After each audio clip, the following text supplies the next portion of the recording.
अस्सलाम वालेकुम।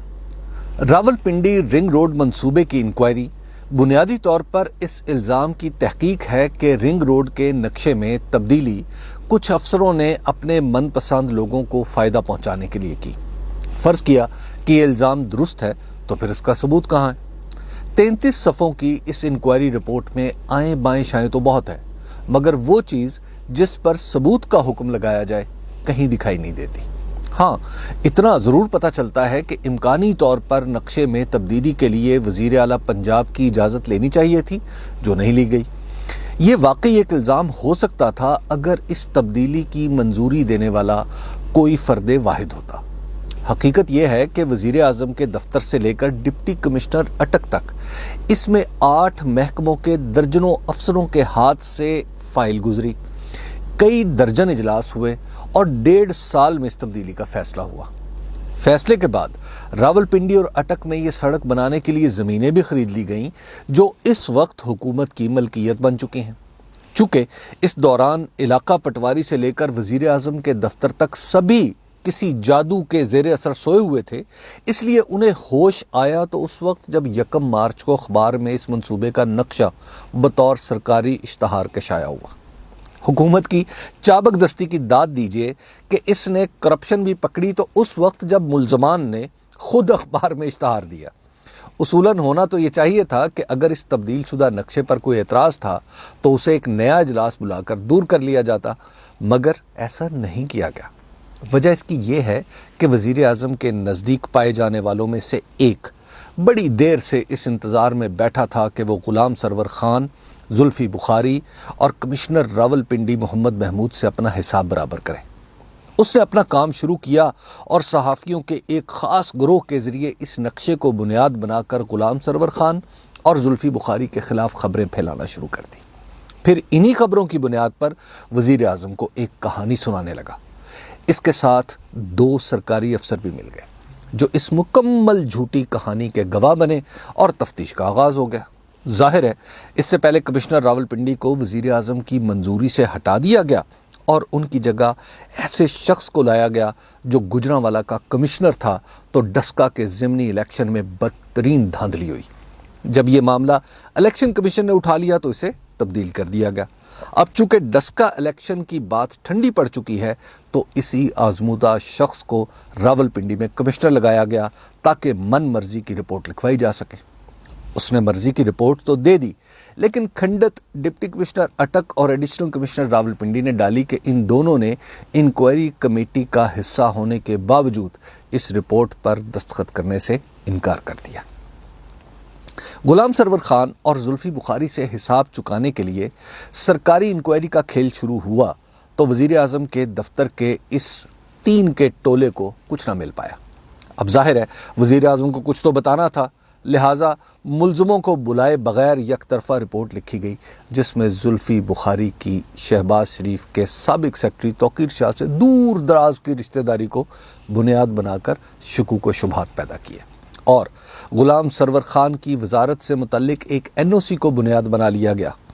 ये NOC भी वो था जो इंक्वायरी के नोटिफिकेशन के बाद जारी हुआ। गोया 3 का टोला पहले से फैसला कर चुका था कि ग़ुलाम सरवर ख़ान को किसी भी तरह फंसाना है।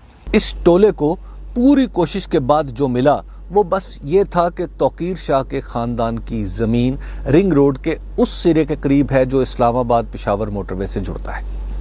इंक्वायरी में ये नुक्ता नहायत सहूलत के साथ छुपा लिया गया कि तौक़ीर शाह के ख़ानदान के पास ये ज़मीन 2 सदियाँ पहले भी मौजूद थी और जुल्फ़ी बुखारी की इस ख़ानदान के साथ रिश्तेदारी के बावजूद इतनी अदावत है कि नौबत मुकद्दमों तक पहुंची हुई है। अब सवाल ये है कि आखिर क्या वजह है कि 3 का टोला ग़ुलाम सरवर ख़ान, जुल्फ़ी बुखारी और मोहम्मद महमूद को फंसाना चाहता है? इस सवाल के जवाब के लिए आपको याद करना होगा कि ग़ुलाम सरवर ख़ान वो पहले वज़ीर थे जिन्होंने गैर मुंतखब लोगों की वज़ीर आज़म के दफ्तर में गैर मामूली रसाई के ख़िलाफ़ आवाज़ उठाई थी। फिर इनका ये कसूर भी है कि ये जहांगीर तरीन के साथ तहरीक इंसाफ में आए थे और ये ताल्लुक़ इस वक्त हुकूमती जमात में जुर्म बन चुका है। जहांगीर तरीन का भी यही कसूर था कि वो 3 के इस टोले को महदूद करना चाहते थे। इस टोले में से एक ने चीनी का मामला उठाया, دوسرے نے وزیر اعظم کو بتایا کہ جہانگیر ترین ایک متوازی حکومت چلا رہے ہیں، اور تیسرے نے بتایا کہ وہ وزیر اعظم کی خانگی زندگی کے بارے میں تبصرے کرتے ہیں۔ اس سازش کو جہانگیر ترین سے اسد عمر کی رنجش کا تڑکا لگا تو وزیر اعظم نے چینی انکوائری کا حکم صادر کر دیا۔ اس انکوائری کے لیے واجد ضیاء میسر آ گئے، جو پہلے سے طے شدہ نتائج حاصل کرنے کے لیے ہی انکوائری کرتے ہیں۔ زلفی بخاری کے ساتھ معاملہ یہ ہے کہ 3 کے ٹولے میں سے ایک نے کسی کی زمین پر قبضہ کرنے کی کوشش کی تو زلفی بخاری نے قبضے کی اس کوشش کو ناکام بنا دیا۔ وہ جو خود کو راولپنڈی کا سب سے بڑا آدمی سمجھنے لگا تھا، زلفی کا دشمن ہو گیا۔ اس کے علاوہ یہ مسئلہ بھی تھا کہ زلفی بخاری پر وزیر اعظم کا اعتماد بھی خود کو بڑا سمجھنے والے کے حسد کی آگ بھڑکا رہا تھا۔ سابق کمشنر راولپنڈی محمد محمود کا جرم یہ تھا کہ اس نے ان پٹواریوں اور تحصیلداروں کو بدل ڈالا تھا جو زمینوں پر قبضہ کرنے میں 3 کے اس ٹولے کا ساتھ دیا کرتے تھے۔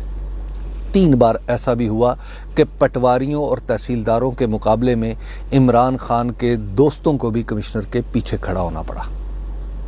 راولپنڈی رنگ روڈ، چینی پر سبسڈی، آٹا اور پیٹرول پر وزیر اعظم کی مداخلت پر 5 انکوائریاں ہو چکی ہیں۔ یہ سب انکوائریاں شائع بھی ہوئیں، لیکن ان میں سے ایک بھی ایسی نہیں جو قانون کی عدالت میں ادنا سے وکیل کے اٹھائے ہوئے سوالات کا بوجھ اٹھا سکے۔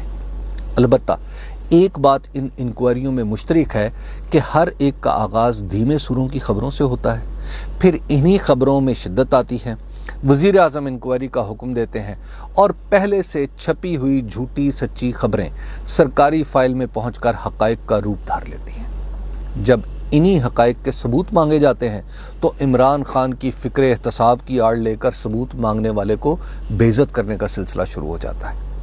یوں تو پاکستان میں عام طور پر سرکاری انکوائری اپنے دشمنوں کو ٹھکانے لگانے کا دفتری طریقہ ہے، لیکن تحریک انصاف کے دور میں انکوائری فقط سوال اٹھانے والوں پر قابو پانے کا حربہ بن چکی ہے۔ جس نے سر جھکا لیا اس کی انکوائری دب گئی، اور جس نے سر جھکانے سے انکار کر دیا اس کے خلاف یہی بے معنی انکوائری مقدموں کی بنیاد بن گئی۔ راولپنڈی رنگ روڈ منصوبے کی انکوائری کرپشن کے بارے میں تو خیر کیا بتاتی، البتہ اس نے یہ ثابت کر دیا ہے کہ تحریک انصاف کوئی نیا منصوبہ بنانا تو دور کی بات، بنے بنائے منصوبے پر بھی عمل نہیں کر سکتی۔ اس کے اندر ایک دوسرے کے خلاف پائی جانے والی دشمنیاں اتنی بڑھ چکی ہیں کہ اب کوئی بھی سرکاری مشینری کو بھی اپنے مخالف کے خلاف استعمال کرنے سے نہیں چوکتا۔ بیوروکریسی کا ہر شخص پہلے ان وزیروں مشیروں کی نالائکی سے تنگ تھا، آج ان کی آپس کی چپقلش سے نالاں ہے، اور اب رنگ روڈ منصوبے کی انکوائری کے بعد خوف زدہ بھی کہ نہ جانے کب کوئی ترقیاتی منصوبہ اس کے لیے پھندا بن جائے۔ ظاہر ہے اس خوف کی فضا میں کوئی بھی اس حکومت سے خیر کی توقع نہیں رکھ سکتا۔ انا للہ و انا الیہ راجعون۔